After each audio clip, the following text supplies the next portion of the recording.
Hi parents, I wanted to quickly answer some math questions that your students or you may have regarding elapsed time.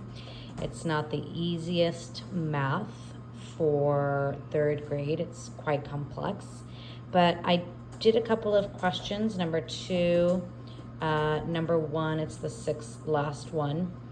And then I did number 5. So on number 2, it said Liz left the library at 11:30 a.m.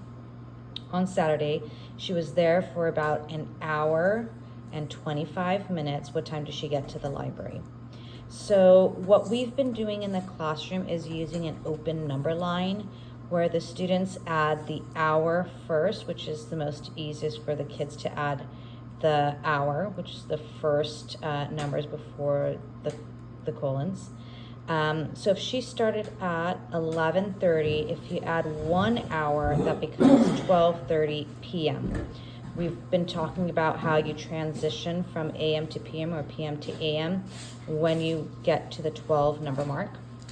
So 11:30, 1 hour is 12:30. And if you add an extra 25 minutes, you're adding the minutes section. So 30 plus 25 would be 12:55. So she would get to the library at 12:55 for number 2. For number, I think it was 1-6, it was an end at 7:53. This is more complex. Ignore my husband in the background, I apologize. We're at home and cooking dinner. So at 7:53 p.m. was the end, but the person, I'm checking the story, the elapsed time was 4 hours and 39 minutes. So again, first we talk about the open number line, and because we have the end, we have to figure out the start. So we start with minusing an hour every single time. So we have to minus 4 hours. So minusing an hour from 7:53 becomes 6:53, 5:53, 4:53, 3:53.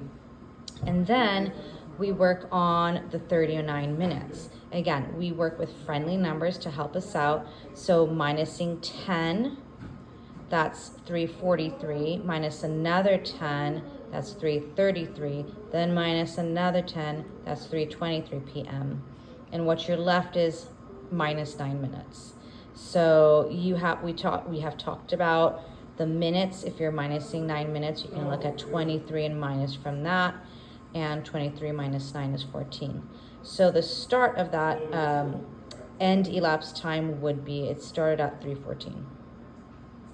The last problem was the piano problem, where she started at 4:15 and she finished at 5:10. How long were her lessons? Again, we try to do easy adding numbers, adding 10. So if she started at 4:15, add 10 minutes, that's 4:25, add 10 minutes, that's 4:35, add 10 minutes, that's 4:45, add 10 minutes, that's 4:55, add 10 minutes, that's the next hour, 5:05, and then we're at 5:10, so that's only adding 5 minutes. So then they could add the hops, so 10, 20, 30, 40, 50, and 5, so that's 55 minutes. Or some students add an hour, so 4:15 add an hour, that's 5:15. It was close to 5:10, and then they would minus the 5 minutes to get to 5:10. So from 4:15 to, I did it down here, 4:15 to 5:15 minus 5 minutes becomes 5:10, and that was 55 minutes. Again, this is one of the most complex math the kids would do in third grade, in my opinion, the hardest concept. It's a lot of deep thinking and patience. It takes a long time to solve these, and it's quite visual for a lot of the students, and takes time. So we'll continue to work on this. Let me know if you have any questions. I'm happy to help.